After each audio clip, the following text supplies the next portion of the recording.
Let's call this special budget meeting to order. Roll call, please, Melissa. Steve Brenner. Here. Rick Weinhopper. Here. Bill Jenks. Here. Dave Rickster will be absent, and Keith Durr will be absent. Is there any public comment? Oh, this meeting is being filmed and posted for public viewing pleasure. Is there any public comment? Hearing none. I'm going to start off by saying, looks like we're at a negative $5.448 million budget. This place is getting expensive just to turn the lights on. We need to do some serious soul searching for this budget.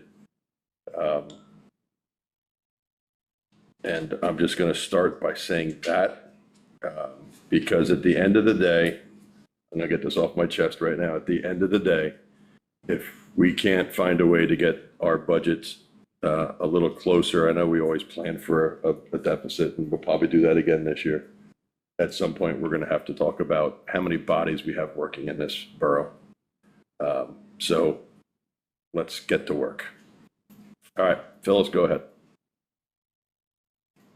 Starting with the year-end projection, I've updated it since we last met on October 9th. On the revenue side, we have decreased.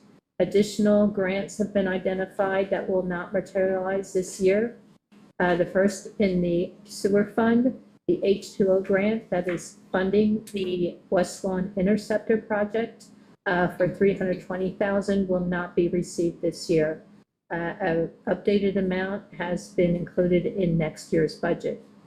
Also, the DEP refuse performance grant we learned is delayed. It was the 2023 reimbursement that we anticipated in 25.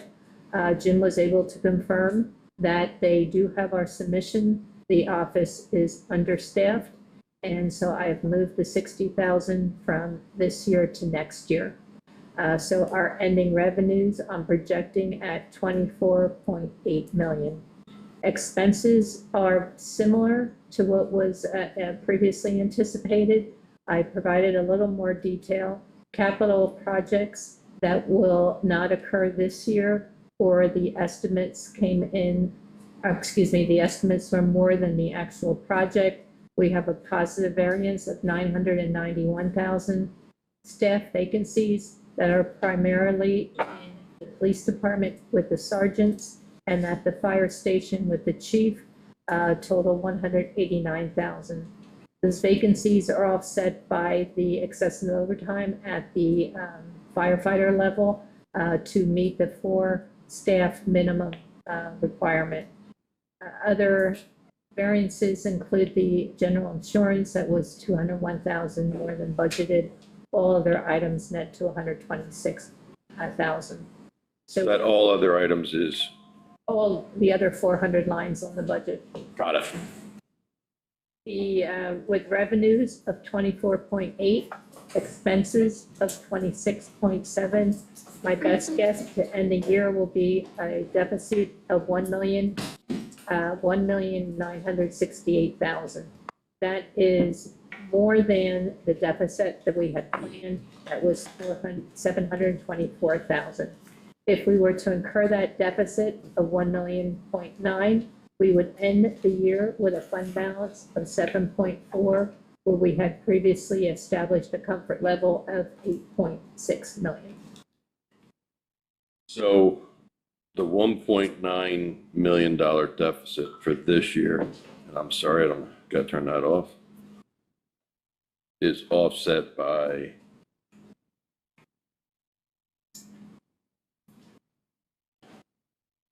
work that we've done either this year or the past year and have not yet received the grant in the total of $380,000, correct? Total grants that were planned for this year that have not materialized and will not before the end of the year totals $3,030,000. But we have grants that we know that we budgeted for in the total of $380,000 that we will now, That's obviously now in the budget for 2025. Talking sewer DEP. Talking about the 320 for the sewer grant, yeah, the refuse performance grant. They have been rebudgeted for next year, along with the RACP reimbursement and the Berkshire Heights reimbursement. And the Berkshire Heights reimbursement we planned on this year also. Okay. And this 9 million has the $5 million loan in it? Or no, No, that was in '24. but that's in our fund balance? Like, we borrowed the money, so the money, we have the money, we're still waiting to pay back the 2.1 when we get it. Yes, that is in our fund balance. So it's at that fund balance that we'll have at the end of the year of 7.4 includes that loan that we got last year. It's at $5 million. Okay. Any questions on our current status?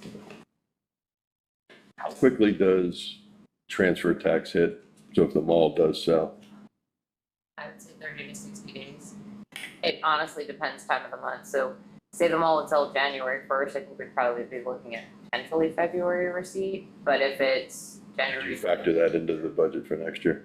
In each year budget for the transfer tax, we count on a certain amount of commercial properties.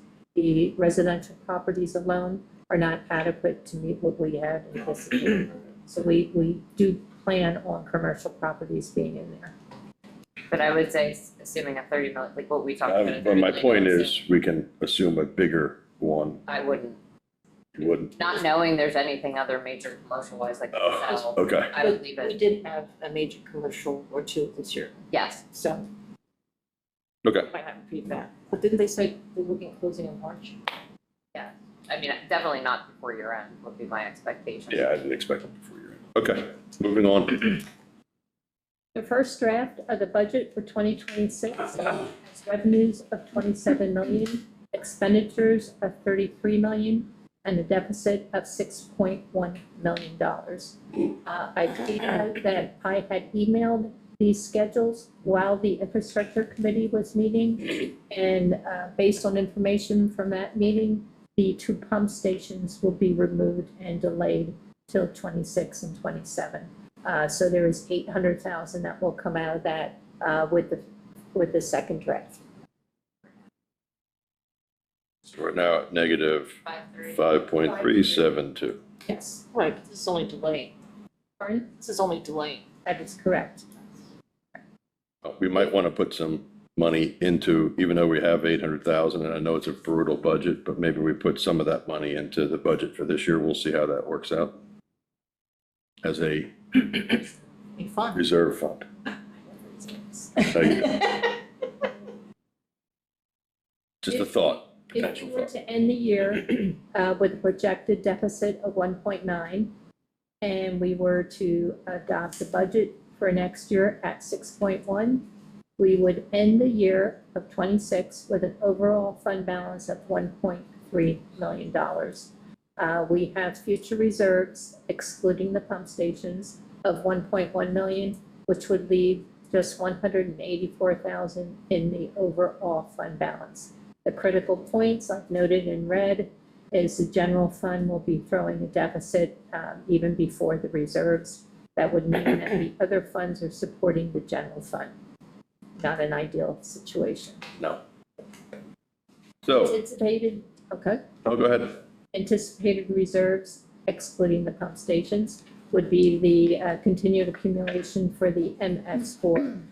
Having discussed with Jim, who has recently met with the Wyomissing Coalition, the 600,000 is more than enough to cover what's on the horizon for the next 5 years. Jim, do you want to chime in there with what you've learned? There's one large project the coalition is working on, $350,000.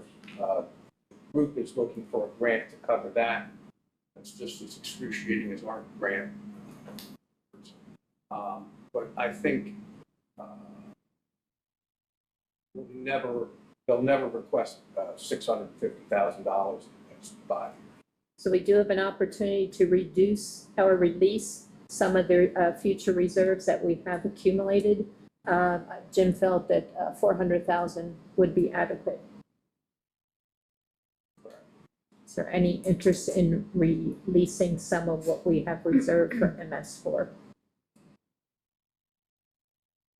It makes total sense that if we think that we've now accrued enough money in there to cover what we're gonna have in the next 5 years, is that the correct statement? That's correct, Steve. Then I don't know. I mean, we're trying to do the right thing for the borough moving forward by setting up reserves and prepaying for some expenses piecemeal by piecemeal, but we don't need to overfund anything.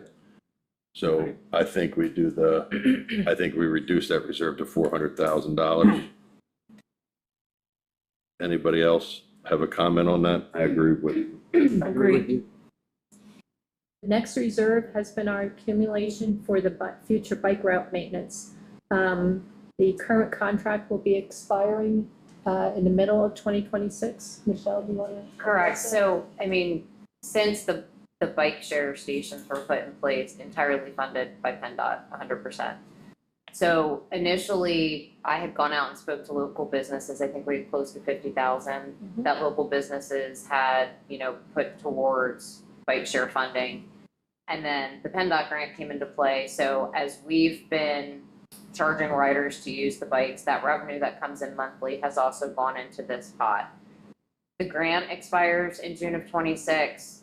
The lease expires in June of 26. To keep bike share going for 1 year is $60,000. Knowing the numbers in this budget, I'm not going to sit here and make an argument to keep it. I don't think it's justified.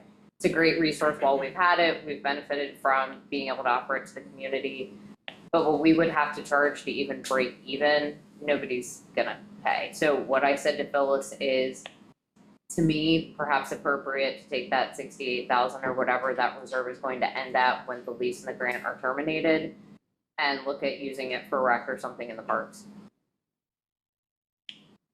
With those reserves, since they came in for bike route, do they have to get used for rec at that point, or they can get released to the general fund? I think in the intent of at least the $50,000 that was put up by businesses for use by rec, at least that should be earmarked for rec. I mean, the rest is revenue that we've collected from riders using the bikes that went into the general fund, and I think you could use it wherever you deemed appropriate. Is there interest in releasing what has accumulated in that reserve for rec improvements? Does anybody think about the bikes? That's a perfect, Randy chime in, but that's a perfect scenario for local businesses to fund. At $60,000 a year, It's a lot of money. it's a lot of Well, money. no, not just one, I'm talking a couple, With you and your smooth talking, maybe you can convince some companies to pick that up. At first, Do you know how many bikes I thought we that that need? was a wasted program. I didn't see a lot. We have 18, Over the past- 3 stations, 18 bikes currently. This summer, I saw a lot of use. Yeah, Yeah, I mean, I get the ridership reports, and somehow we've created this anomaly of a bike share station that outperforms Searcy and Lancaster, but I don't think it's sustainable.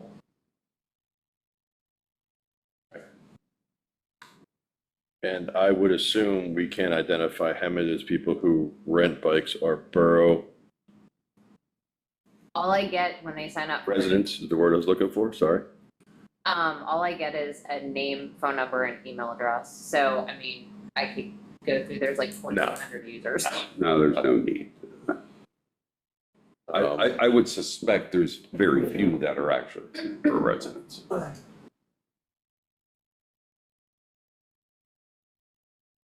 Any direction on what to do with that reserve? Could offset the 50,000 for the parkland request with 50, and then take the 18. We already have 10 from Wexcon. Wexcon gave us a stipend to be used towards park improvements. Yeah, well, 40,000. And then you have 20. Maybe put it towards something rec related. And I hate to cut anything that has anything to do with the rec departments and stuff like that, but we're staring at a $5.3 million deficit, and this is a little blip, but I think it's a blip that most of the people that I see riding them, I don't recognize, doesn't mean they're not residents. Does West Reading have one still, right? Yes, that we've been paying for. We did all the work to put Western, like, that was all. So us. theirs would come to an end too. Yes, and I've had the conversation multiple times with them. They can't afford to pay for it either. Now, what did they just received 30,000 grant. That was for Main Street planning, not for, meaning their multimodal. That's to do I thought that was for long-term pedestrian for improvements. their bicycle program. I thought I read that in the paper. They don't have their own bicycle program, that's our program. I understand, but I thought No, it's to make bicycle and pedestrian improvements to their streets. I understand.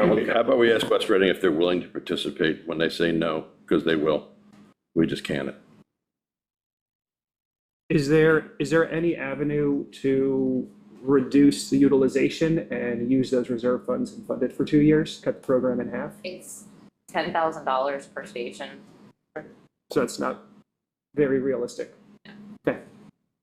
Versus, I So don't know, you're saying if we took the one out of West Reading, it would save us $10,000? but we'd still be paying 20 for our 2 stations and maybe collecting 6,000 over the course of 26 in revenue. I'd say we target it for Axe and, There's no savings there. The 26 budget already includes the termination of the program at mid-year. okay, that answers that question to me.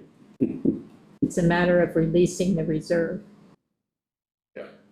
Well, I agree with cutting the program and releasing the 50,000 you said is, Well, apparently 40,000 to parks, and I still think if you keep the remaining 28 in rec, towards a rec use, it matches the intent. that would be my recommendation, what Michelle laid out there for those reserves. okay. Anybody else have any comments on that? I haven't gotten to the rec, we haven't gotten to the rec part yet, but for now, let's do that. Do we need a motion for that? Okay, go ahead. Other reserves that we continue to carry from 2022, Equus provided the borough with funds for future traffic studies. We have proceeds in excess of the cost of the garage to be used for administrative and police facilities of $370,000. Those items total $1,129,000. So what are you recommending to do with the garage and the police facilities? Are you saying that's the reserve from rec fee? Yeah, no, that was the excess, Oh, loan proceeds. yes. I have no So other, the 370,000 is the excess from the loan proceeds. Why wouldn't we just take that, turn around and pay down the loan? because we can do it one time Oh, that's why. repayment. So we can take that out now and put it in general reserves? And reserves doesn't create revenue. All it does is release the restriction on it. Well, can we just release it to the general fund? Although we got it for a specific reason. That would be a attorney's question. Or is that something we just have to keep reserved until we have a reason to spend it for the garage and police facilities? I believe it needs to be spent for facilities according to the document that was There's nothing that, used to Your other- procure the loan. Your other option when we get to the fire station is if we would get partial funding for fire station renovations, we could put it towards that. so it kind of just has to stay as reserves as it has to be used for facilities at the moment. Right, we can't just outright release those funds. Okay. So that's a reserve that is actually tied to something. It's tied That to. we couldn't change our mind 3 years down the road. The borough incurred the debt for the $5 million. There were specific conditions tied to that. Then I think we should reserve it for future facility use. Doesn't help us much or at all. Doesn't help the revenue. Right. Okay. And they- 26 budget was prepared with the assumption as follows: no increases to revenue other than in local taxes. There was a small increase suggested by the Berkshire Income Tax Bureau. For expenses, I'm still using the August CPI. The government shutdown delayed the release of the September information. The next scheduled date is, I believe, on Friday, the 24th. We've been quoted a general insurance increase of 35%, although I don't have actual numbers yet. What does the 35% represent approximately? I'm sorry, I don't have that number in my head. I'll have to look. Library support, they have passed their budget and have requested an increase of 3.8%. No increases to the ambulance, animal rescue leave, or overhead. Water purchases, there is an increase pending. They originally thought that it would be minimal because they had grants to fund capital needs. They've since learned that only 10% has been awarded, so there is likely an increase pending. I've already put as a placeholder a 5% increase. The sewer treatment charges from the JMA are increasing 5%, and there are new contracts for the refuse services. Under the wages, they go primarily by the CBA. 4% has been requested as a market adjustment for the administrative staff. Health insurance has increased 19 to 20% depending on the level of coverage. The pension has been factored with the 1/1/25 valuation data from the actuaries. New staff for 26 will be limited to filling vacancies and one new part-time administrator. The equipment included in the budget is as requested. The infrastructure projects include streets, sidewalks, and sewer.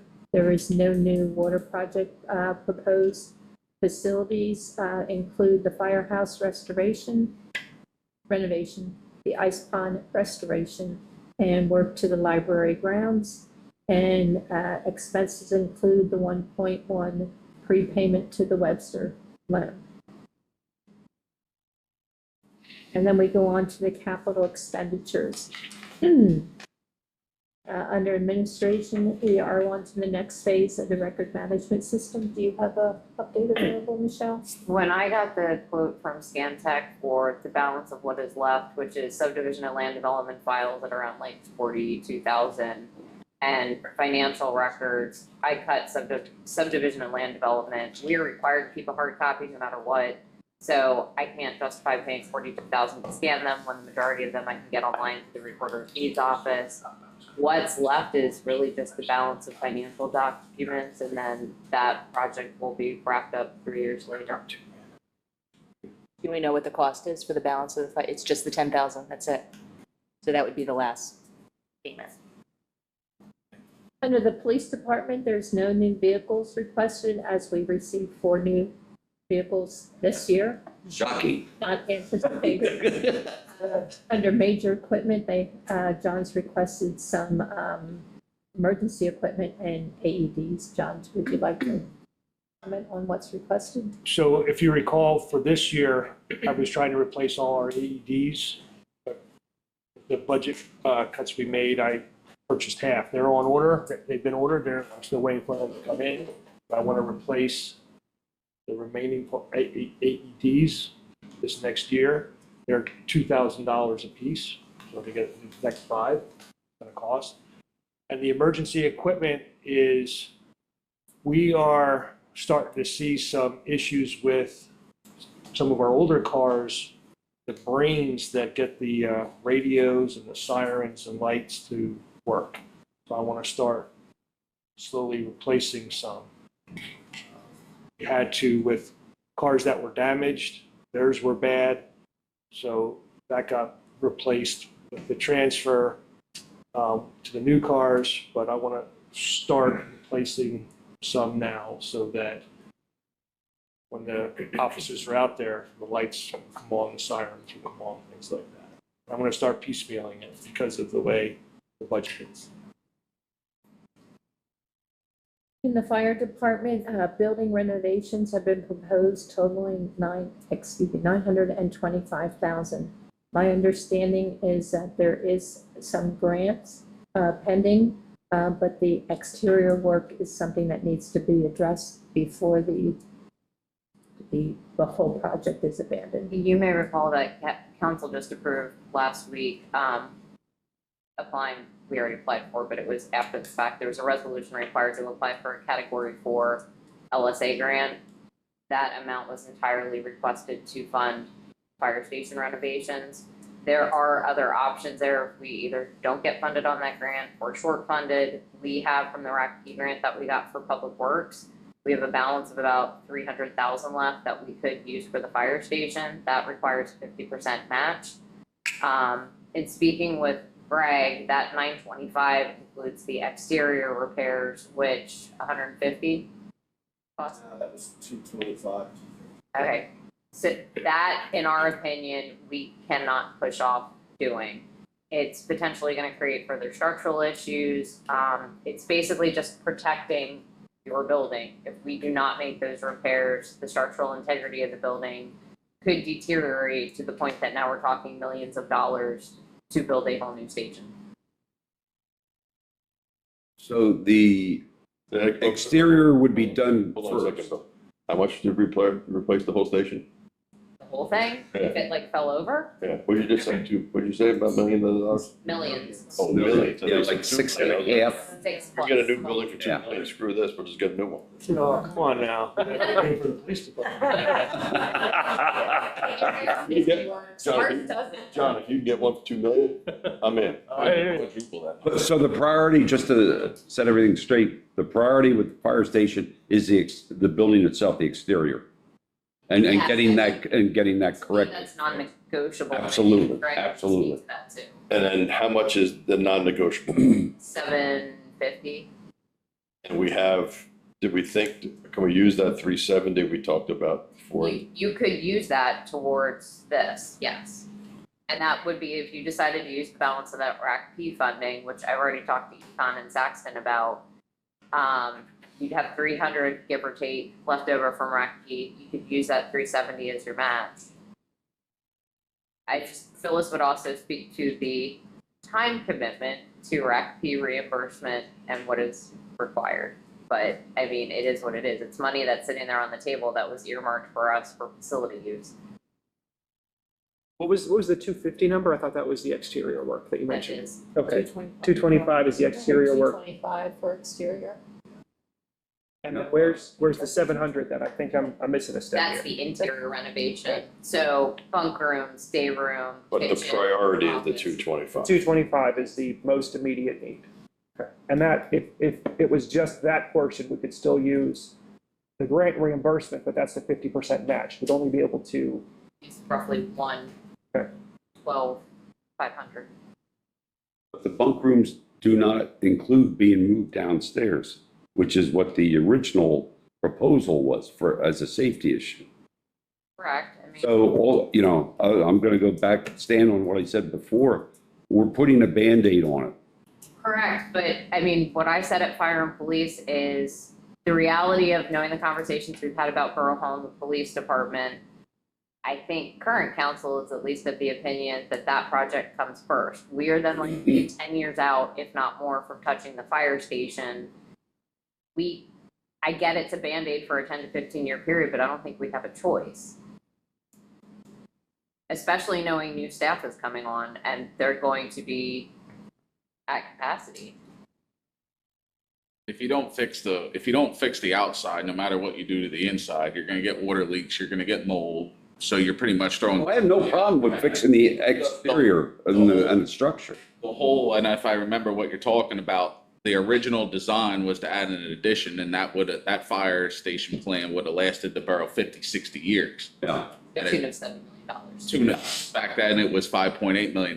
Now you're probably looking at a tune of $8 to $9 million. And I understand all the money and everything, but to back what Michelle's saying, if you don't fix the leaks, because it's all masonry, if it's not sealed, if it's not airtight, no matter what you do on the inside, it's not going to, you're just gonna keep throwing money away on that. And I'm fine with doing the interior or the exterior structure part.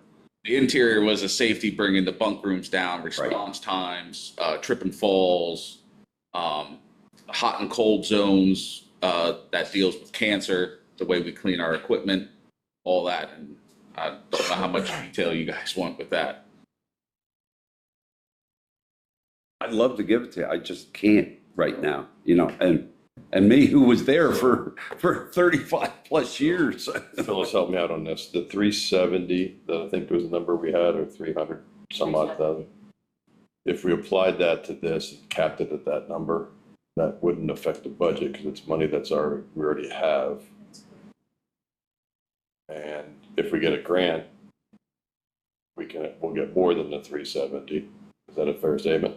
We could always get short funded. We've asked for $1 million and we've gotten 200 or something similar. My only caution, I don't think we have a choice with the exterior. The exterior is part of what we asked grant funding for, but if we start that work before the grant awards are announced, which likely, who knows at this point with the state budget impasse, it's not gonna be best case scenario until July of 26. So if we start work on any portion of that grant that was included, the balance of what we've not done work on is eligible, but anything that work's been completed on is not eligible. So we can't really start working on the exterior until July.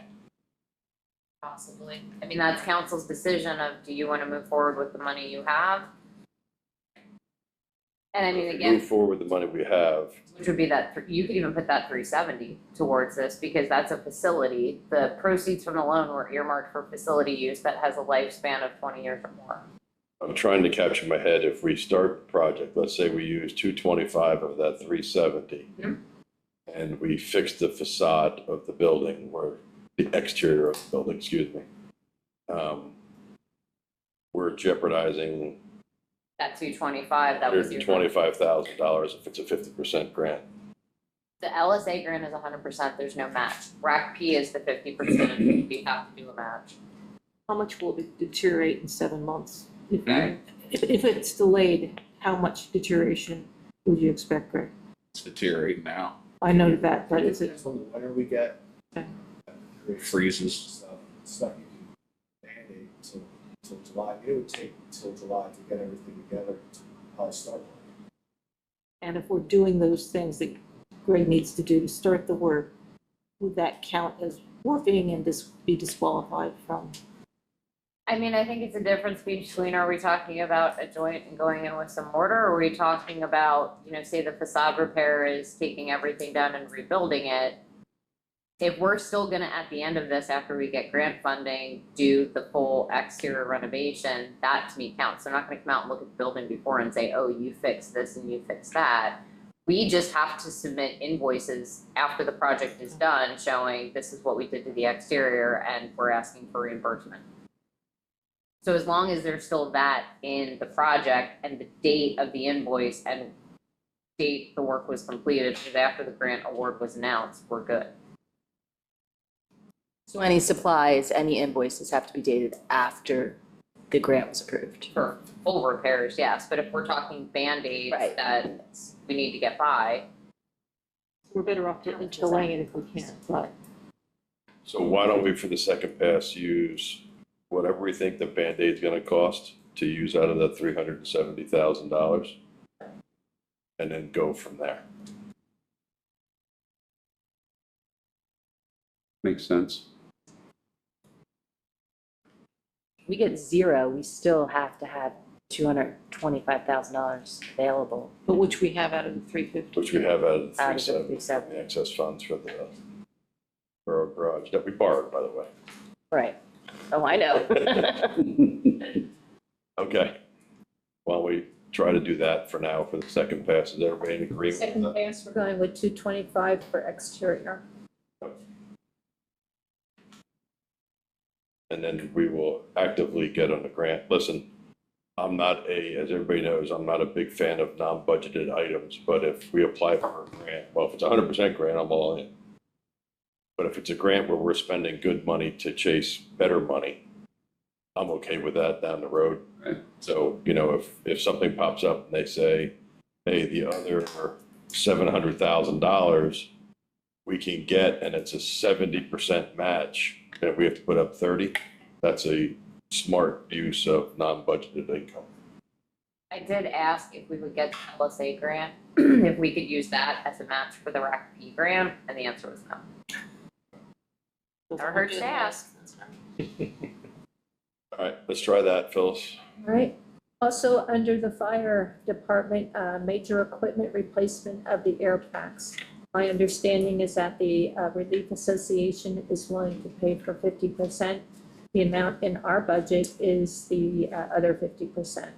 I asked Captain Canto, Bill to come and explain what that is and what it means. Okay, so what I brought one of our SCBR air packs. Currently, the Wyomissing Fire Department has always followed NFPA standards when it comes to replacement of our breathing apparatus. Our breathing apparatus is an essential tool for what we do. If we don't have those, we can't function. Doesn't make sense to have that. So in NFPA 1971, it requests that every 10 years, the air packs get replaced. I brought this up to Borough Manager Bear and Council President Jenks about, we're right at 2026 is when they're up for replacement. Currently, we have around 18 to 20 air packs. Those are stored and equipped in our frontline ladder truck and our frontline engine, so that no matter what emergency we go to, they're on the truck. We also have 3 in the utility for the volunteers, and then there's 1 for each, whether it's a chief or a deputy chief, that would be in their command cars. Plus, we have 4 in the back room in case of failures, repairs, or when the guys come back due to cancer, they can clean off the air pack, put the air packs right in the truck within a minute, and we're good to respond to the next ones. I do have what the Relief Association has purchased throughout the years. They currently spend around $48,000 with our SCBA doing air testing, our air cascade maintenance. They pay $29,000 to the dispatching services for the borough, for the fire department. They spend for about $10,000 for 2 sets of turnout gear and AED service contract. This year so far, so you guys are aware, it wasn't just SCBA's that I asked the Relief Association for. Currently, we are in dire need of hose. They did, last year, I believe, Council President, it was $32,000 for the engine. It's around That's there. It's getting tested this week and it'll be on the engine. The issue with that is it's great. It's gonna help us and serve the community, is we have no spare. So this year I presented some spare hose to the Relief Association, and they've, besides air packs, 50%, they've agreed to spend $22,000 in hose for their Ladder 79, another $8,000 in new nozzles and another $2,000 in adapters. And just to give you an idea, for the cost of $96,500, yes, that is $50,000. The quote, or I'm sorry, that's 50% of what the entire cost would be. I had the Vol safety and supply equipment come down. That's our vendor for our SCBA. It used to be called Mid-Atlantic Fire and Air. They had 2 different types of air packs. I have 2 separate quotes. One was for $186,000 for full replacement of all 18 spare cylinders and face pieces. The other quote would be for $190,000, around $191,000, which I presented to the Relief Association, now you guys.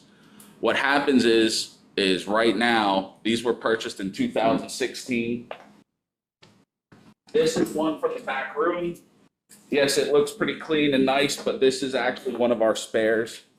And all of our safety and housing equipment's intrinsically in an epoxy back here, and it weighs approximately between 25 to 30 pounds on our backs. Scott Air Packs have come out with new designs. They've made them lighter weight for us. The quotes I have here on 2 separate air packs, which would actually drop for user friendliness and wear and tear on us, would drop the weight anywhere between 4 to 5 pounds, if not a little bit more. And you were able to demo those, correct? They actually brought them in, let the guys wear them, try them out. All the guys picked which one, which of course it was the more expensive one by $4,000, but it also drops it 4 to 5 pounds is 4 to 5 pounds. It takes it off our backs. Also, the cylinders, our cylinders that we carry on our back, they're much more, the newer ones would be lower profile. In case of entanglement on a firefighter, it makes it less likely a firefighter's air pack will get entangled. I did try to do research on other vendors. You have Scott SCBAs, you have MSA SCBAs, and you have Draeger. The hard part about that is we rely on mutual aid. Everybody has Scotts. So if a firefighter goes down, all my connections work with their air packs. My RIT, my Rapid Intervention Team cylinder, works with their air packs.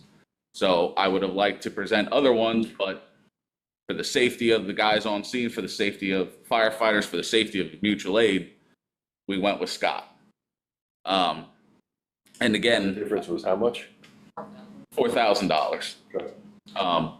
But as of right now, just to give council and relief an idea, talking to the vendor, it's 3 to 5% increases every year if we don't act on it. Also, they do warranty. Everything's warranted for 10 years. Our SCBA's, that pack itself, the regulator, and the cylinders, all I have to do is call them, they pick them up, they fix them. After 10 years, it gets very, very costly. If you guys have any questions, I'd be willing to answer. If I don't have the answer, I can also, anytime you can stop down, but I can also have our vendor come out and give you more information. But Captain, just for the sake of argument, are our current composite bottles, our spare cylinders, would they be interchangeable with the new units? yes, the cylinders would be interchangeable with the new packs itself. My request to the previous administration and to you guys now was one-stop shop. We get it all at once because the cylinder itself is what drops the weight. Right. The new cylinders is what drops 3.5 pounds on the member's back. It also, those last for 15 years. I'm hoping in time they're going to say, well, our air packs will last 15 years while the cylinders do. Just to give you guys a little bit of a history, when we did purchase these in 2016, they were with 45-minute cylinders. These are 30-minute cylinders. That added an excess of 5 pounds to our backs. In the years, they changed them over to 30 minutes, which made them a little bit lighter. But now with newer designs, newer technology, they made them even lighter. The guys were able to demo them. They sit a little different on your backs. So it's all about the way we operate in a burning building where we can't see, the way we manipulate our bodies, and the way they rest. The lighter it is, the better off they are. But also, we're following the standards. God forbid anything happens to a firefighter if they have an out-of-date pack, liability is going to fall on the municipality. And that's In defense, I was also, because we explored a whole bunch of things on the relief side when we were talking about this. The other issue is you can't replace, okay, we'll do half the units this year, we'll get another half next year because they operate differently. You replace them all at once or you don't replace them at all. So we're talking about $96,500 to do this, to keep the firefighters safe. Yes. Yep, and there's no, unlike our hose that took 12 months, this is about a two less than 3 month lead time to get them here. Plus, But we can't buy them before 1/1. no, I understand. I just want to give you guys a heads up because I know with the way Or can we? You could with the. We can, we just don't want invoice till. No, I think she would invoice you upon delivery because that's when, upon delivery, if I remember correctly, in 2016, they would invoice it on the day of delivery because that's when your warranty starts. Delivery. I don't mean to cut you off, but at the end of the day, my opinion is You have to do. you're fighting a fire, there's gonna be smoke. It's something we gotta do. I will tell you that one of the things that I think, and I'll take credit for some of this, if we knew this was coming, we should have been setting up some kind of reserve fund for $25,000 a year for the last 3 years. So that is the kind of stuff that we need to start controlling so we don't have a $5.5 million deficit on our budget. This also goes back to fire department management services. Well, Yeah. House. that will be a discussion we have with whoever the new fire chief is at some point. But I don't see any way we can't approve air packs to that. Now, I'm gonna get on this bandwagon now, because even though it's not on the subject, it's my opinion, unless someone convinced me otherwise, that we need to use an emergency services tax. And it does nothing to increase taxes at this point, because it would just be an offset with the general budget. But I think our public has no idea how much money we're spending on the fire department, the police department, and I guess ambulance services for that per portion. And sorry, Public Works, you're not included in that. But you got the roads tax. So at the end of the day, I think we really need to consider, we don't have to talk about it today, but I would like everybody to think about it, is to add a number so that future boards or whatever we are, need to spend that much money on. I don't think that's ever going to be a problem. But I think we need to start showing how much we're spending on our fire department. And I get on a soapbox about, we have a great fire department, Spring has a great fire department, City of Reading has a great fire department. You know more than I do, so just take that with a grain of salt. There are, 5 real fire departments in this county, and we're paying for Career, I wouldn't say real, I would say career. I Yes. apologize. That's bad terminology. They But I'm guarantee you. getting a little more pissed off as I talk. So, there are 5 career fire departments in Berks County serving the entire county. And our taxpayers are paying for those people. And the reality of it is, that pisses me off. The other reality of it is, there's nothing we're gonna do about it right now until the county decides to suck it up and just make a county friendly. But that doesn't help us today, so 96.5 is in my opinion. Next. Free leave. Okay. And I agree. Public Works Department, the first budget line item is for storm sewer. Jim or Greg, do you want to talk about the request there? That first line item, television and repair, just Thanks, like, Tom. Thank you. just like water and sewer, we have a storm sewer system that we've never really thrown money at. We have rusted, rotten pipe in certain areas similar to the Berkshire Mall. And we'd like to start doing repairs on. And we had some money last year, we did some TV work, and we found some issues that we need to repair with that shortly. That's what the 150 is. The next 3, Woodland Plaza lining, Cleveland and Forest remediation, and the Wayne Avenue inlets are all stormwater projects. And when Michelle gets back, she can clarify this, but there's, what I understand, there's some grant money involved there. Woodland Plaza, which is the most expensive one, is a storm sewer pipe through their parking lot. It's a public pipe that we know the bottom is rotten. Which one's Woodland Plaza? Second one down. Physically, what's the apartment complex there? Thanks. State Hill and Woodland. Got it. But I'd like, News over there somewhere. I'd like Michelle to weigh in on the grant, that's Phyllis County. All right, then let's go to streets. Well, let me ask a question. The Woodland Plaza lining, is that like along State Hill Road? Is that something we should be doing now or? Perpendicular State Road starts at Woodland Road, actually, at the curb line, and goes through their parking lot, heading north. Goes through their parking lot, pretty far away from the construction. Okay, yeah. Thanks. Well, you can hope. At the last infrastructure meeting, or 2 meetings ago, we had put out the proposal for the street work. 1.5. It's discretionary, we can do more, we can do less, but the list is long, For the streets, yes. our road tax is $500,000. we're gonna have to do some cutting there. I hate to do it because we have streets in need of repair, but We've talked about it, Jim and I, and yeah, we can cut $1 million out of it. We But- gotta make that up down the line somewhere. I get it. It's just postponing. We did cut it for 25. Yeah, we cut it, I know. so it's an option, it's not a great option. But we skipped down the streets, but. Yeah, we go back up this storm sewer. Michelle, is there some kind of grant we have access to? For it, yeah, but we have pending applications in for other projects.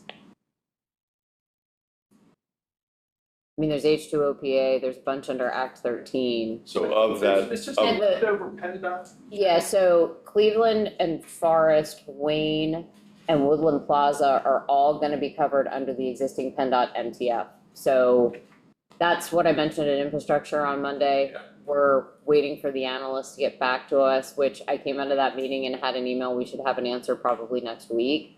I personally don't see why they're going to say no. It fits in with what the concept of what the grant was initially awarded for. However, this is the second time we're going back and saying, hey, we still have money. Can we spend it on this instead?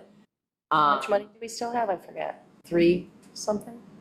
So That's you- fine. so you said the Yeah, I'm Woodland gonna say Plaza. somewhere around 250 to 275. So you said the Woodland Plaza could be covered by a grant, potentially. Yeah, and I mean, these are 70, Forest. this is a 70-30 grant, so it was initially awarded for 4th Street.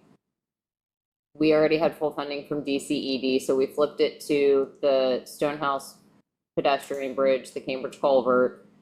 Even after those, we still have a balance that we're going back and saying, can we now use it for these things? So if the balance is 250 and it's a 30% match, we could essentially cover 75,000 to get the 250, bringing the total amount we could spend with the match to about 325. Yeah. Which would, Oh, next week. But there's You don't- 260 altogether. Yeah, I was gonna say, you don't even have, but all the 3 projects fit within Yes. what would be the max. which is why we specifically went back to ask for those 3 projects. If the grant does not come through, how imperative are these 3 projects? Woodland Plaza should be done. Yeah. That's critical.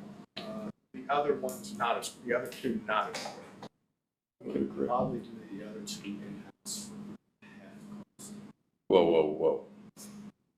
So you can do Cleveland and Wayne inlets in-house for half the price of that? Why the heck wouldn't we do that? Yeah, we could do that anyway.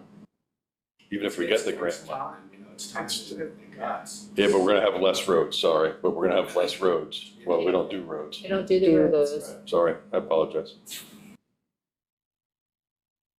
wait, less What than was- this? This is what you mentioned that, Have less trees, we keep cutting trees. like a lot of, some of the projects that were quote emergency work that Schlau would do, that you were able to do it for half the price. Less than half the price, I'd say a quarter. You get a $60,000 job. Yeah. So how much time were the Wayne inlets gonna cost us? Couple weeks. And how about Forest and Cleveland and Forest? At least a couple weeks, 2-3 weeks, And how many people on the job? at least a real punch job. Well, Question, would, on the Woodland Road, or not Woodland Road, Woodland Plaza? yeah, Woodland Plaza project, does that have any effect with PennDOT's widening? No. Because the other night, some of the engineers said they may end up taking that first building that faces State Hill Road. No, there's an upstream tributaries up to Ridgewood Road that all come down, funnel through some detention basins, Okay. come through that pipe. No, it's not involved. Okay, so it's not something, we do it now, and then they're gonna tear the whole thing up No. in a couple of years, okay.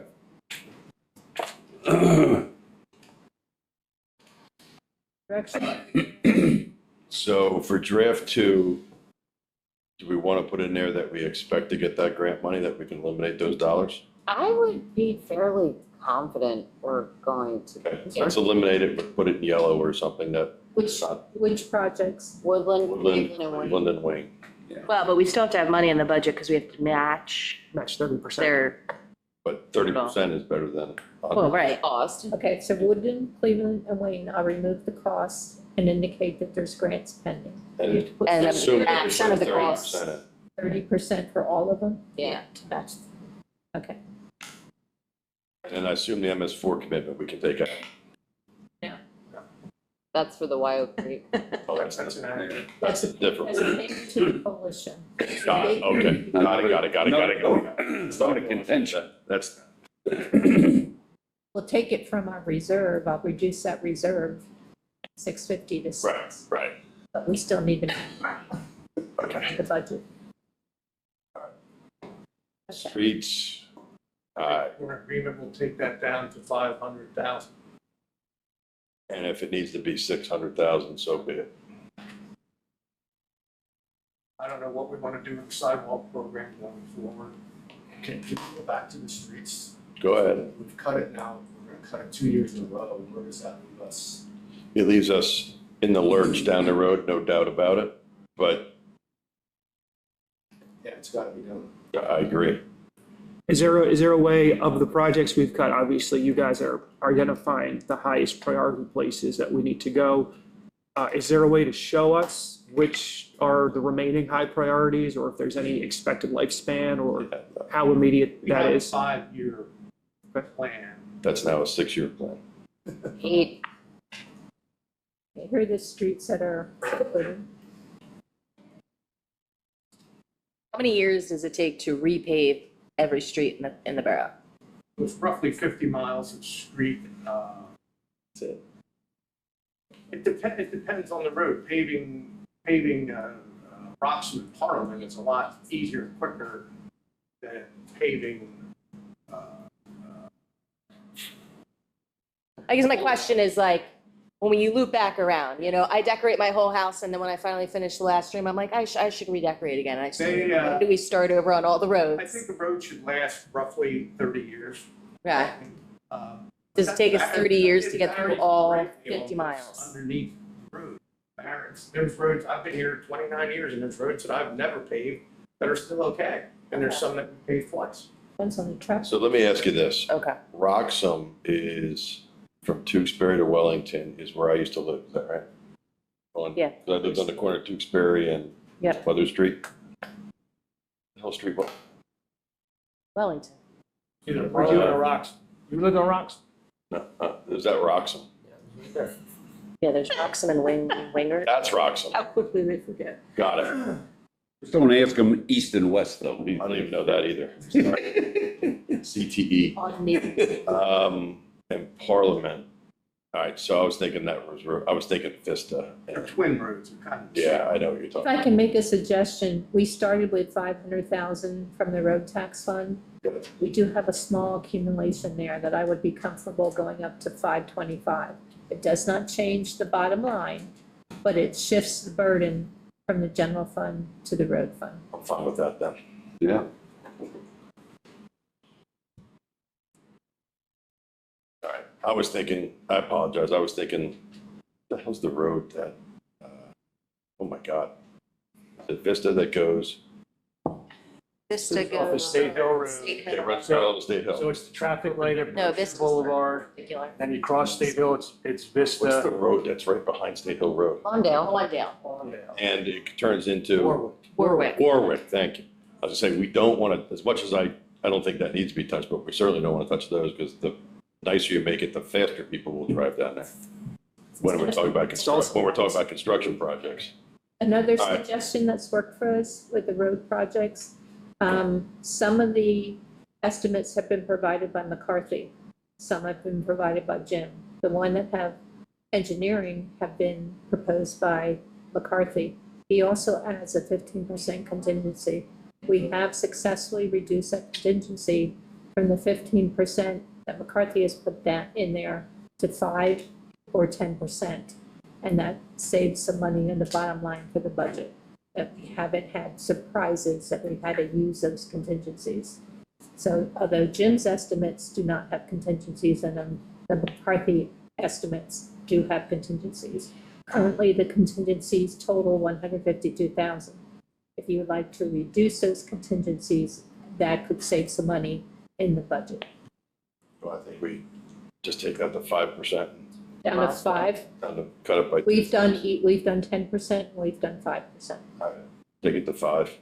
5% contingencies? You guys comfortable with that? Did you all talk to the people on Buckingham or no? I was on Buckingham the other night for the 12 cars that drive by it every day. I mean, it needs it, but two of the people that I talked to said, why would you do it? Now, there's Yeah. 20 other people, so I also understand that.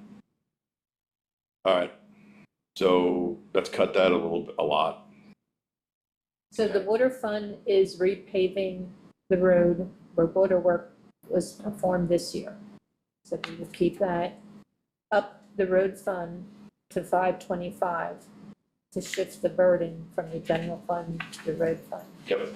So you'd have to come up with a list of streets to be removed. Some of them will have contingencies, some of them won't. So you have to let me know what streets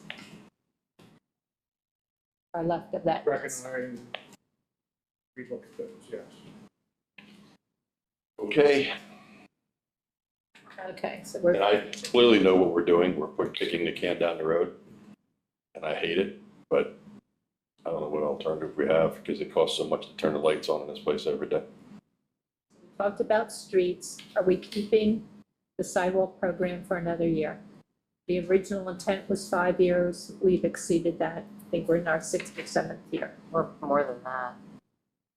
Our sidewalks have improved, but they're not great.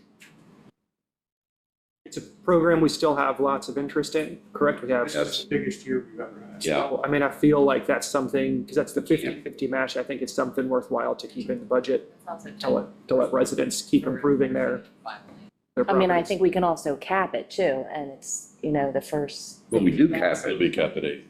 We uncapped it, but we. Oh. Yeah, we uncapped it. I mean, Oh. maybe we reduce it back down to 50, if that's the case. But again, I don't think it's a program we should get rid of. On the other hand, it makes things safer. What? It makes things safer for the pedestrians. Yeah. We're leaving it 80? Leave it at 80? No, leave it in for now. Leave the 80 in. Yeah. All right, the miscellaneous paving goes along with the street contract for lots and patches and so forth. All right, that takes us to major equipment. And I do have some photos to Love photos. aid us here. Jim or Greg, would you like to talk about the condition of the 2 dump trucks? I'm just gonna say that's all the aggravation. Can you go back to the other things? Thank you, Greg. I appreciate it. Tim got DP grants for 2 new dump trucks, and it's still good through 28 or 27. We don't need to buy them this year, but we'll need to put them on. Keep in mind, though, the lead time on some of these things take, They're small dump trucks, they're not Okay. big dump trucks, the lead time should be fine. okay, We've already, so if we, Yes, can we use, instead of 51,000 on 2, can we use 102,000 on 1? no, I don't believe so. I don't know, it's really- it was, the request on the grant was for 2. I don't know, I have to answer. She was very specific about what that amount related to. Yeah, I would doubt it. The grant is a percentage of. And the entire dump is not reimbursable. There's other equipment on there that does not fall underneath the DEP regulations. Well, if we can get away with it for another year, We can definitely get away with it for another year. we're getting a headache a year from now. How much is the Yeah, price that's gonna all I'm increase? doing is creating a headache and pushing, kicking the can down the road. I mean, Well, how about we do this? How about for this, how about for right now, we get 1? Get one. I was thinking the same thing. How much are the prices going up every year? the last we got was probably 6 months ago. I mean, I'd say for the next budget round, look at doing one At instead least for of. the next budget round, eliminate one of them and leave 1 in. Tree tractor? tractor, that's the same thing, it's on the list to be replaced, can we get another year out of it? Yeah. Can we get another year out of it? What is a tree tractor? Is The it, tree department has a tractor. oh, their own tractor that just they take the big. Is that something To we also identify as just equipment reserves or something year over year with that? I mean, again, if we're not looking at, Category? But we're at a point where we can make that work. We have a lot of good stuff. I mean, because if we're saying we can push this off instead of Yeah. eating the whole cost year over year, again, I appreciate it's more work for you, so I apologize about that, but, you know, for us, whether we do it formally with reserves. We need to have fund balance before we can carve a piece of it Right. to reserve for That's fair. future use. I agree. So let's cut this too. Next, And that can go through. next. And make it some Nice little machine though. That's for Brian. That's why it's called a brine spreader. Even I can figure that out. That takes care of public works. I only had like $1.5 million cut, not bad. We move on to recreation. Randy, you are up. Yeah, Greg and I met in the past year. What we did was almost take a shotgun approach to rec improvements.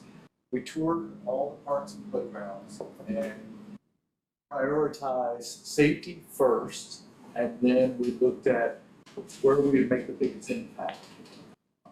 Berkshire Heights, because we had the grant for the playground equipment that's being installed now, we felt that that was the priority, get that part completely done, and we can kick the can down the road, but there are some safety issues, to use your term, Steve. You know, the batting cages, the fencing around the baseball fields, things like that are safety issues. The parking lot guardrails, Greg and I talked about that again this morning. If someone wants to go sit on something like that, they're rotten. They're wood, I don't know when they were installed. You can see from the pictures, they're rotting. Can we take them out? Probably need a guardrail because of the grade. Drive over, Guardrails are gonna stop my car from going down the hill anyway. but it's a reminder. And a lot of this, you know, it's. Well, hold on, but I did, Can you just put this- honestly, can we just take it out? And here's my thought process. The reason I ask, I know there's a slope right underneath it, but I guess it's safety for the kids. All right, we need a guardrail. And you put curb stops in there instead. Even for the parking station. How about we build a row of rocks and lay it across there? So I always look at Wyomissing as like a grand place. I agree. It should look beautiful. So we're doing this playground and we're installing new guardrail up there. And then down below, you're gonna do rocks or parking lots. Well, the parking lot itself is, oh, you wanna pave it? Okay, let's just act like that's not happening. But the parking lot itself is stone. I mean, maybe we can redo some stone in there, but We're trying to take that one part and make it nice and I make get it it. done. And then we have a 5-year plan of each playground. And the pool is last.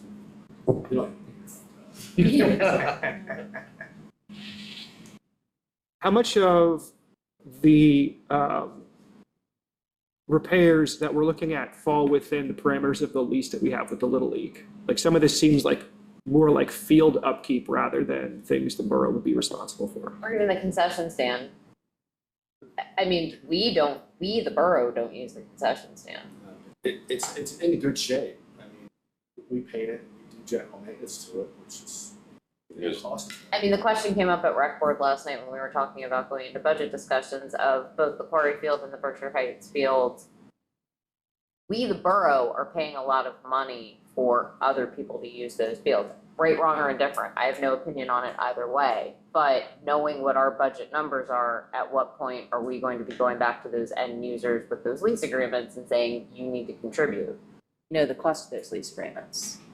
And the I mean, yeah, we get, Baseball. it's a lease, but They there's. don't use it, what, 2 months out of the year they use 2 it. to 3 months. The quarry fields really only get used because they're locked. They only get used by the soccer association. And if we, like right now, the women's rugby team is using it, they're paying to use it. Berkshire Heights is open to the public. It's a public park. You can go out and play baseball with your kid if you want to. The baseball league only uses it in the spring. They don't have a summer league and they don't play fall ball. We rented it to the Reading Hospital, who's paying to use it for their kickball league. They want to come back and use it next year for their softball league and kickball again. But you can go out there on a Sunday afternoon and you see people throwing the ball around or playing baseball. It's a public park. And as Greg's saying, it's a reflection of us. That guardrail is the most disgusting thing I've ever seen. We're lucky no one's gotten hurt yet. Let's replace the guardrail and leave the driving. See if we can fix it with some stone for now. I know it doesn't look pretty, but there's an Econo Lodge across the street that we can't fix.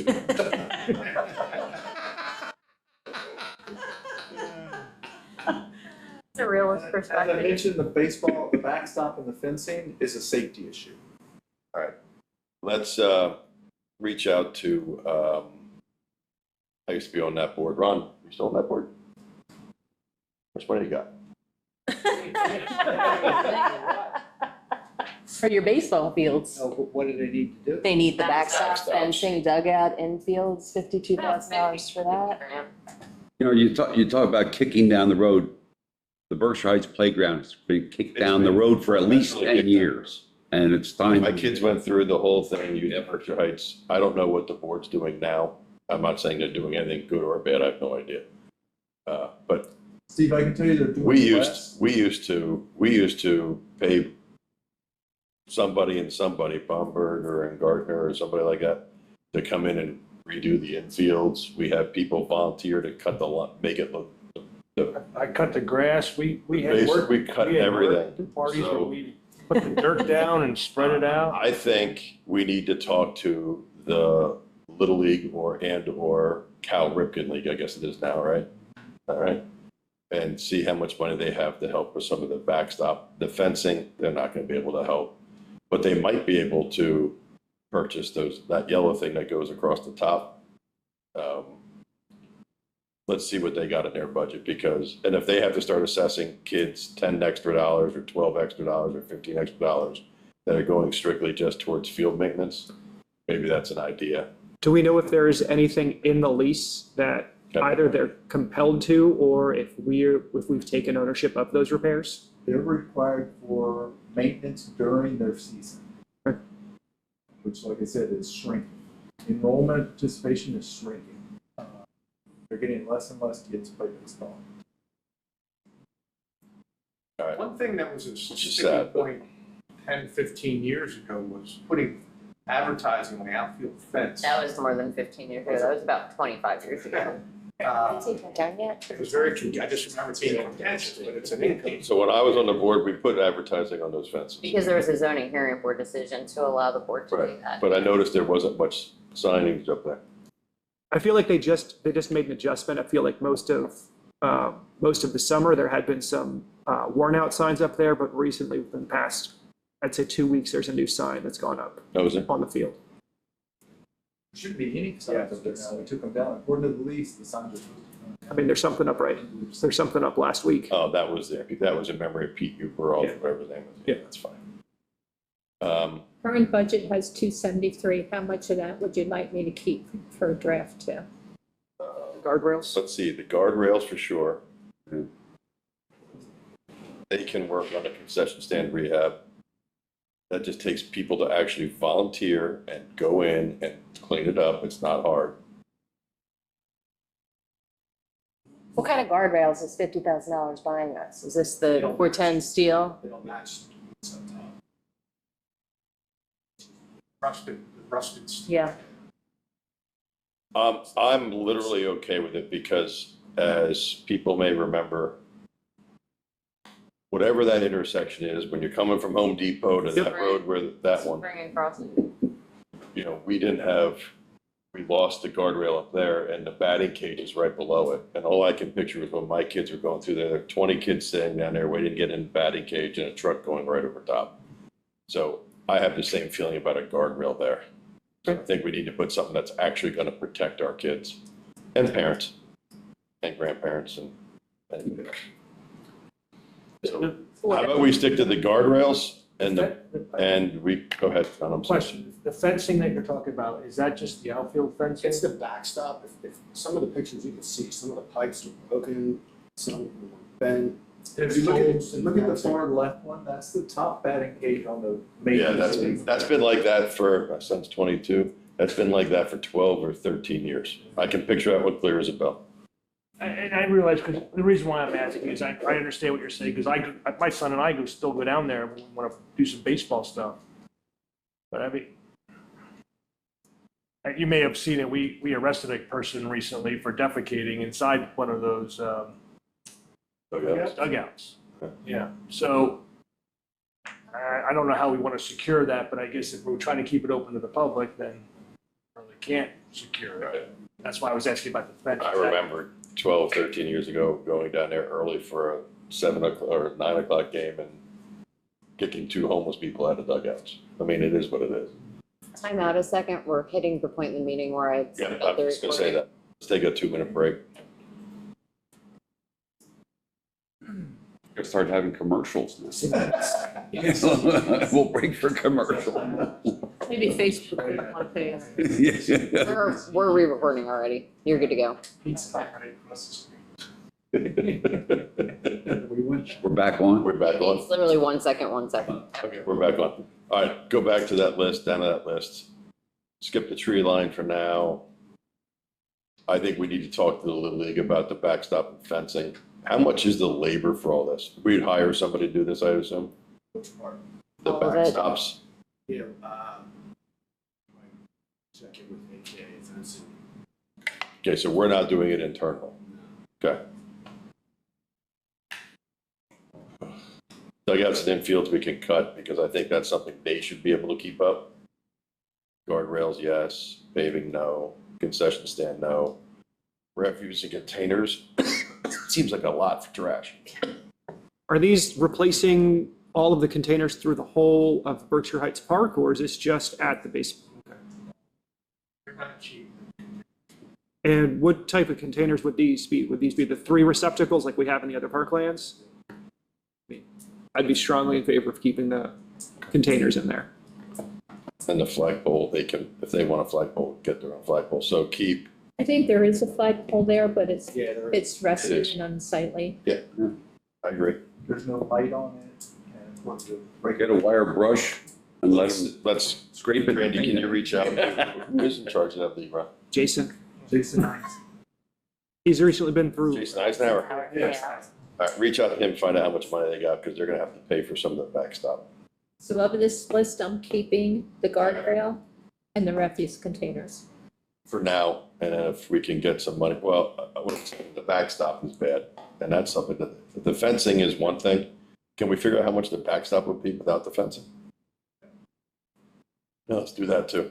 And assuming it's backstops, or is it just one that's bad? So I remember the bigger field where the field we played the older kids on was worse than the softball field type of thing. It's hard to believe that they're not coming here. We're keeping the backstop and fencing, 40K for that. Like you. There's no light. I said it's hard to believe, because when we were in full-blown 20 leagues and 20 teams, which is not nearly the case now, we used to come in here and ask you to do something for us rather than, or what we can do, or what we can't do, we come and ask you. It looks to me like there's nobody that you're asking, who do we ask to Yeah. fix this? I mean, part of being on a committee that is in charge of a baseball league, and I would assume it's the same thing for lacrosse or anybody else, is to help make the place look good Yeah. and do something, so. Well, we let's had put the our own burden on them. tractor that did all the infield stuff. Yeah, I remember. They still They have a tractor. They have No, I Yeah. think not only like, your point's well taken, Ron. It's not just, stuff with rec. It's with everything that, instead of the community helping us, they expect us to help them with everything. Where's the contributions to do something from people? Those days are gone. Well, when we had We need that, to bring them back. we had that debate 20 years ago. And they didn't want to put signs on the outfield because they thought that if we had a coon funeral home, the kids would go buy a body bag or something. So we couldn't do that. But we got all of them. We ended up with $5,000 for 3 years. We ended up with $20,000 or $30,000 in our coffers to pay for all this stuff. But no one's doing that But anymore. if nobody's going out and getting the, They gotta help themselves a little bit, I agree. Steve, I'll go back and talk to Jason, but I do want to pre-warn everybody, his argument to me before was participation's down, we only use the fields for 2.5 to 3 months. Okay, then the next option is to eliminate the field that's not fenced and cover that with grass and make it a big open field that every sport could use it if they want to. well, I would see. That's the other option. Well, there is another option, because there are a lot of teams over there, like all the baseball players that have retired, that have started their own leagues. They have all these travel team leagues. They need places to play. They can't find them. If you want to let them use them, I'm sure they'll pay for them. I'm sure that's the case, because I know a lot of teams have no place to play. That's the problem. If you have a contact with them, let me know. It would be young travel teams. Yeah, they are. Okay. Yeah, All right, so you got what you're doing? I do. I need a separate number for the backstop. Yep. I'm keeping the guardrail. But if we can't, if participation is down in baseball, which makes me sad, but participation is down in baseball, and they're using it 2.5 months a year, and they're using 2 fields at the same time, a total of Yeah, I mean, if you have to, 15 days, you gotta, we just take that field down and line it for lacrosse or soccer or whatever else wants to play down there, and then we have a different document to talk about. Other requests Makes on me the so record sad. include the ice pond restoration for $250. How'd that work out for us? Wait till the end of the week to get a good estimate. Thought I didn't see any water in it yesterday. because it's leaking. Oh, don't say that.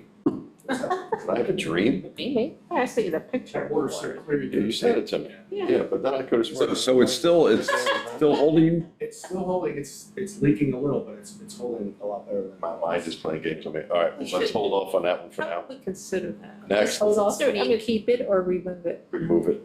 Well, That, we can't possibly consider that. can't consider Paying what? $250,000. Well, what do we want to do to it? Put grass in it?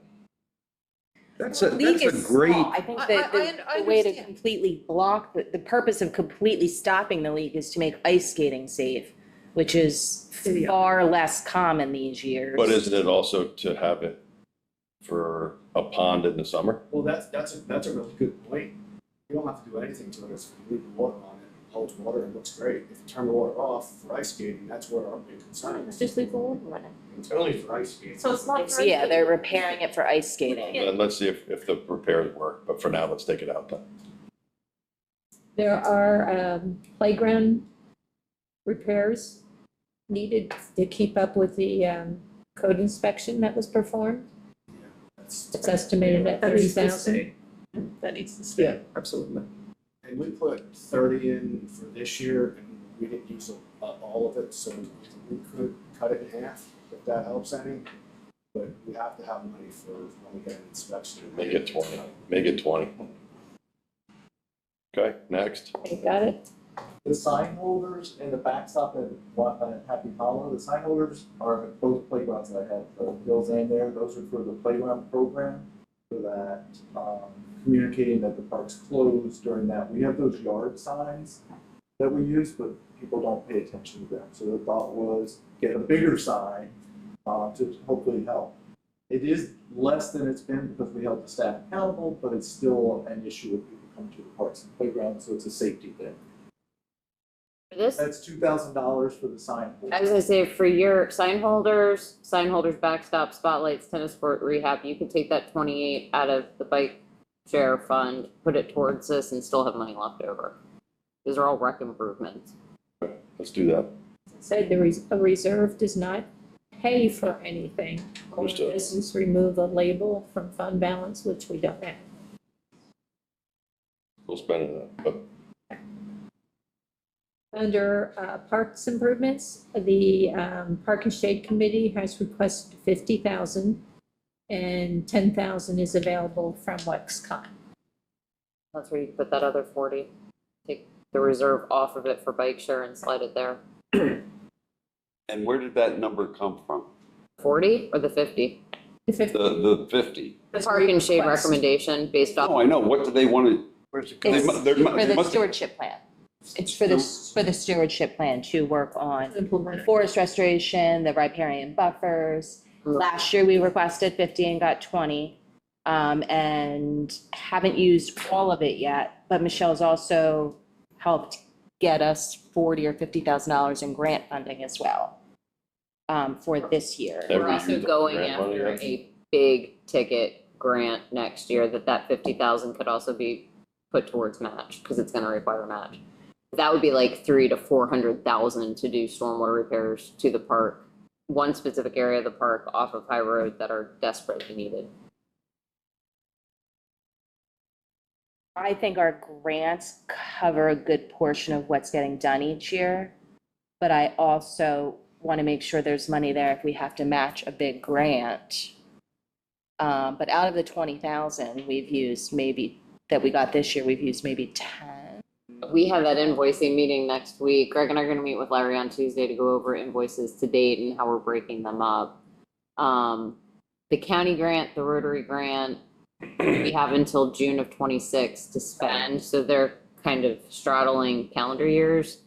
That C2P2 grant that we're applying for, and I think it's due in March, like that's the big ticket one that we'll find out summer. We're not gonna start till probably 27 though. So can we make it, listen, unless I said this before, if we budget 50,000 and don't get any grant money, we're just wasting a spot holder for $50,000 worth of stuff.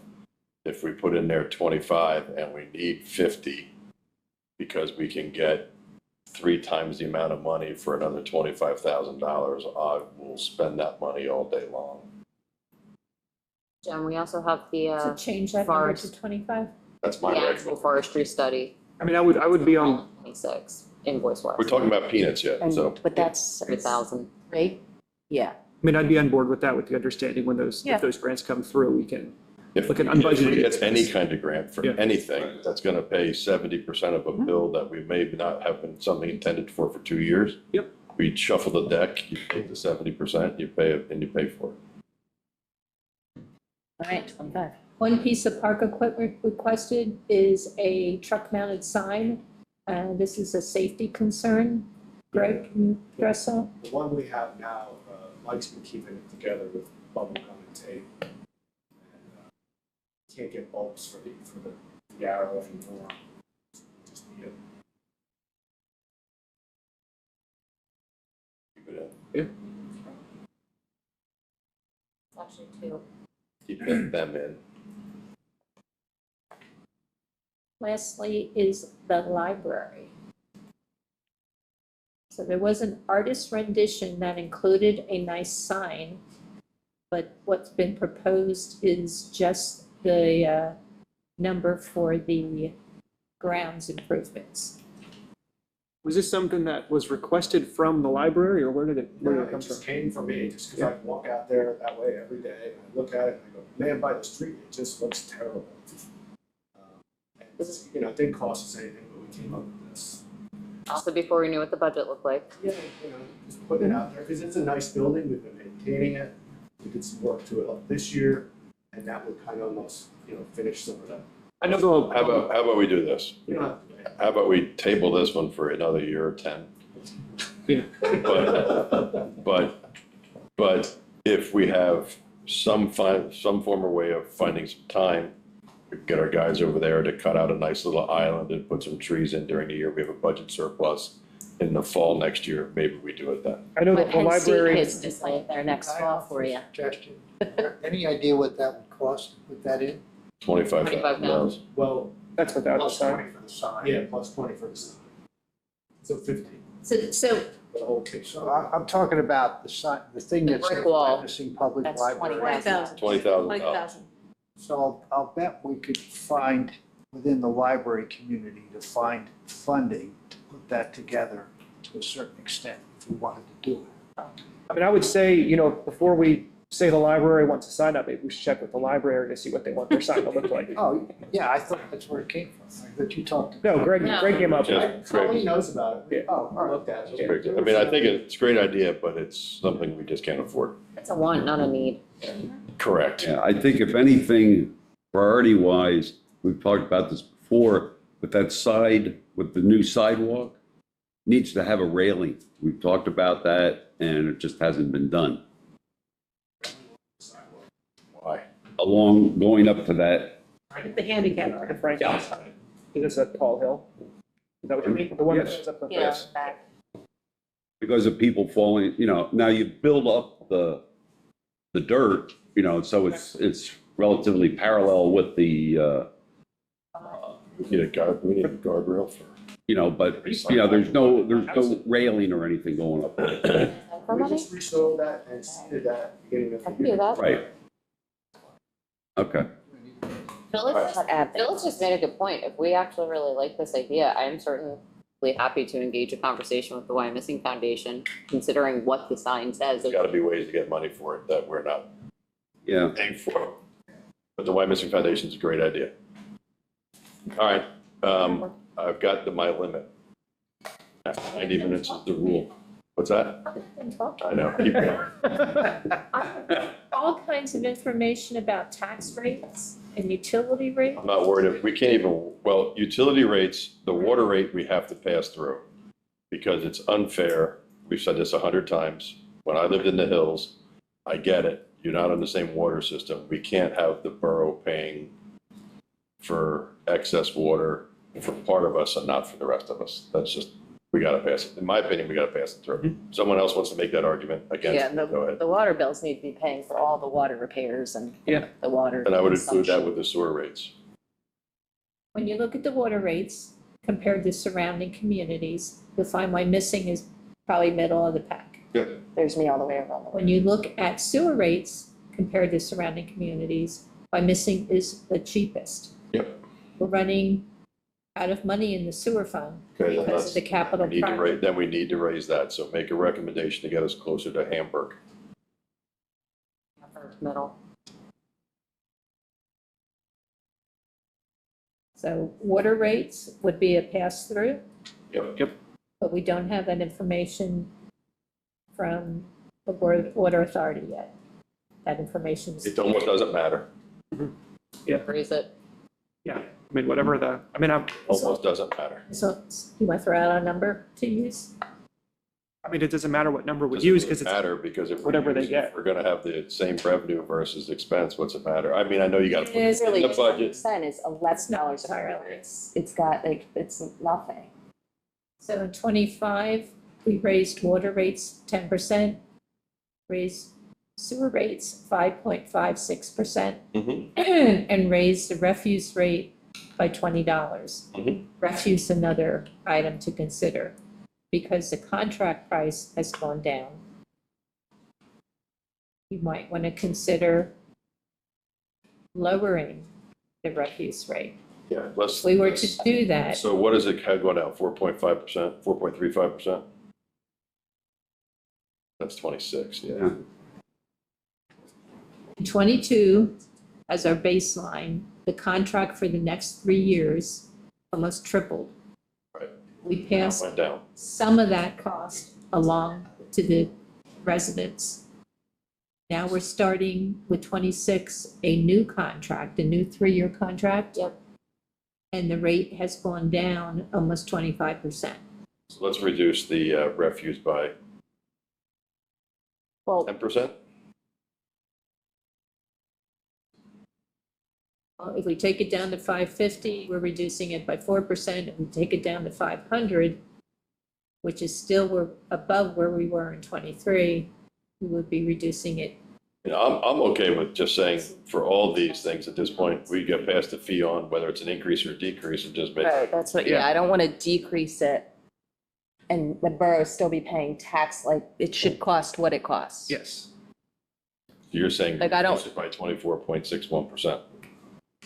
Meaning if it costs us $375, I'm just throwing a number out, $375 per household, we should be charging residents $375. Yeah, Plus whatever, You wanna build your refuse fund back up. that's though. my Well, point. yeah, I don't think yeah. we want to reduce it by the 24, because if we no, get- not that if much, we get a but you big one also the need, following year. yeah, you've got to build the, if it's going down, you got to build it up a little, and then you've got the cost of, you know, Melissa putting together reports and, you know, Plus your you land. guys sitting in on refuse meetings, like there's money there that's being For spent. 25, we had anticipated to break even. That was our goal. However, because we did not receive that DEP performance grant, Right. we're going to throw a deficit. So our fund balance will be reduced to 196. If we make no change to the refuse rate, we will build the fund balance again, and it will go back up over $500,000. If we don't reduce the rate, If we don't reduce the rate, We're gonna reduce it. as is. let's pass half the savings on and then build it up so that somewhere down the road, someone can make a decision to pass half the increase on. 12.3%. Is that fair to everybody? Yeah. At least for the second pass of the budget. Am I hearing any answers? I agree, Yeah, that's yes. Okay. That will, And then the perception of the bill, because it all gets billed together, to increase this, if we increase the sewer rates, the perception of the bill is. Yeah, is there any call on sewer rates? We talked about water rates. we said That's sewer getting rates, closer to Amber, yeah, put it up towards the middle of the pack. I've just mentioned there, just keep in mind, in 27, 28, we got that $800,000 pump station number. We have depleted the sewer fund balance because of all the recent capital. Recoup it? Yeah, we need, Is that you're saying we need to recoup it? yeah. Yeah, we need to. Make it $150. You go, Jen. We want development in this town, we gotta deal with the Hmm. waste of the development of this town. Next, Are we entertaining any kind of tax increase? we might be, but Not today. we gotta get closer to that, see what the second pass is before we discuss it. So to be clear, $250,000 is $250,000. A mill's a mill. A mill's $1 million. And we are $3.8 million behind right now. Yeah. Staffing levels, do you want to look at those? Yep, I do. Well, let's put it this way. We're gonna have to, and I'm gonna ask you to take this back to your departments and really sit down and figure this out. Because as our friend Keith there used to say, it costs so much to turn these lights on. You know, there's always the way that someone retires, you don't replace them for the rest of him or her the rest of the year, and you save some money there and all that other crap, but we really need to understand, and Phyllis, if you can, just for an easy number, get us, the council, a total cost, which I know you'd have in there. Just give me the total cost as percentage of the total revenue, of the total expenditures of the year, of what personnel is, not equipment, just personnel. Health insurance, all that other crap. Got it. Following up, Because the public has no idea. And, you know, one thing the public expects is when I get up in the morning and I expect the water to turn on in the sink when I brush my teeth, I expect the toilet to flush, I expect my shower to work. It's expensive and it's getting astronomically expensive, and what's happening in their personal lives with inflation is happening here. The amount of roads we could cover for $1.5 million before is significantly less than we could cover for $1.5 million today. But people just don't want to see that, and I think we need to illustrate it. So what I want to be able to do is say, just to turn the lights on. Our fire department has cost us astronomical amount of money, and they do a great job, and they're all great people. But we're putting fires out in different towns. Our police department has cost us an astronomical amount of money in insurance rates. We have to deal with it. Hopefully at some point that comes down, which I assume it will. You know, the sad part is we're sitting here cutting public the public, their department. Services. We're cutting that department, and that's what everybody uses every damn day. The police department is used every day, but people don't necessarily see it unless John and the staff are driving by. The fire department doesn't happen unless they're in, Lower Heidelberg Township and see our fire truck go into a false alarm. Yeah, ALS, BLS. You get my point. You want those numbers? Yes, I want that number. I also need to think how much of a fire emergency services tax we can apply, and it is dead blind to any increase in taxes. Just to say this, so if we added 75 basis points as a emergency services tax and dropped the budget, the general fund by 75 basis points, which is an eye in the pie sky dream, I know.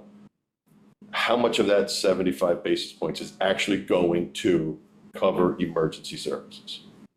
Everybody takes it for granted, including me 10 years ago. We need to educate the public on, folks, your taxes may or may not be going up, but this is what, of your tax money, this is how much we're spending just to keep you safe, both on the police and the fire side, and to keep your cars driving down the street without hitting potholes, your toilets flushing, and your showers on. End of my recital. 75 basis points based on our current assessed 788. value. We would collect $6.5 million. There you go. So we don't need 75 basis points. The cost of the police department and the fire department alone for the direct costs is close to $7 million. So it's 75 basis points.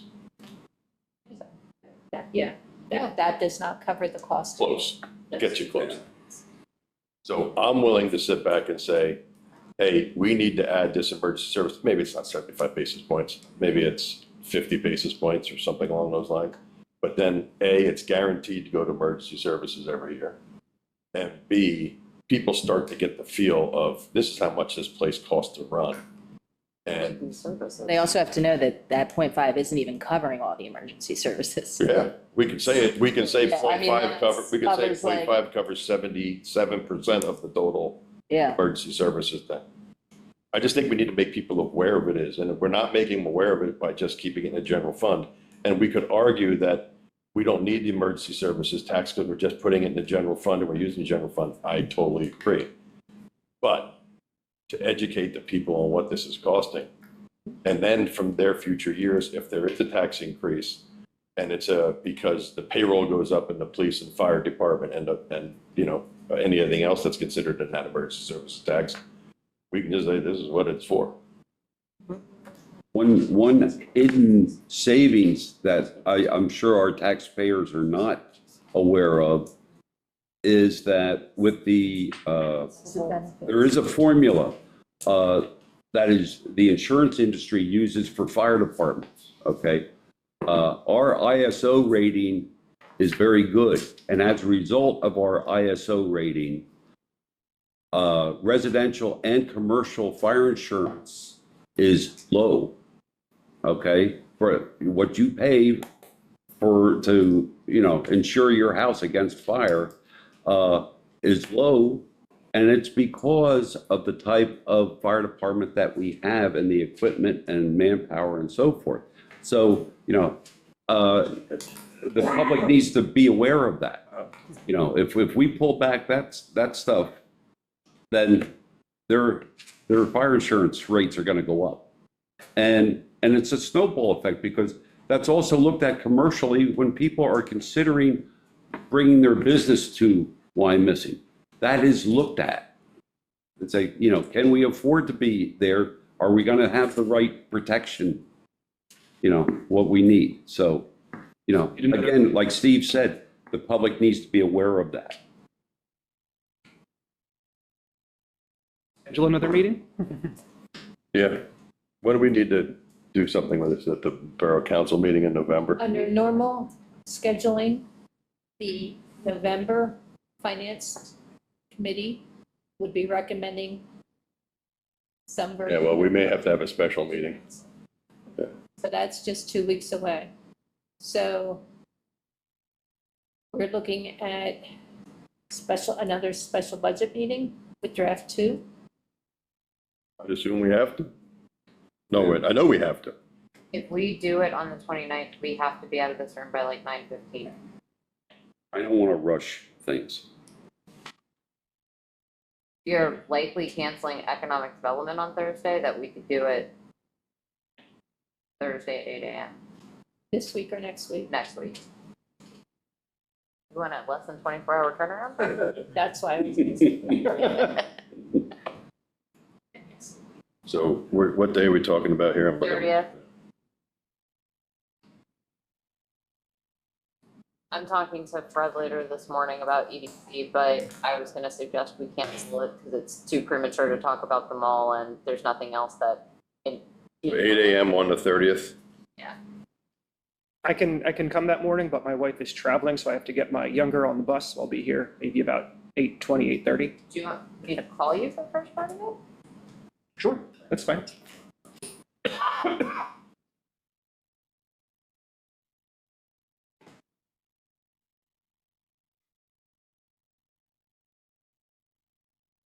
Okay, 30th it is, 8 o'clock. Meeting adjourned. Good job. Oh, great. Hey, for the first pass.